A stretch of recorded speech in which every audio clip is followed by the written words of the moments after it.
अब समाचार विस्तारमा। जयनगर कुर्थासम्म सञ्चालन भएको रेल सेवा विस्तार भएको छ।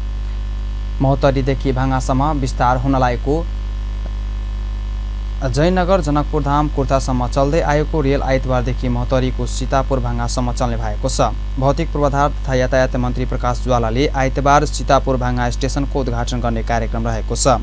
10 कर्मचारी रहने यस स्टेसनमा सोमबारदेखि भने दैनिक तालिका अनुसार सीतापुरदेखि जयनगर रेल चल्ने बताइएको छ। 17 किलोमिटर थप गरी जयनगरदेखि भाङासम्म 52 किलोमिटरसम्मको सेवा सुरु हुने नेपाल रेलवे कम्पनीका महाप्रबन्धक निरञ्जन झाले जानकारी दिनुभएको छ। यसअघि जयनगरबाट कुर्थासम्म 2078 चैत 20 गतेदेखि 35 किलोमिटर रेल सञ्चालन हुँदै आएको छ। यसअघि न्युरोगेज रेलवे पनि बिजुलपुरासम्म सञ्चालनमा थियो। सेवा विस्तारसँगै समय तालिका पनि परिवर्तन गरिएको छ।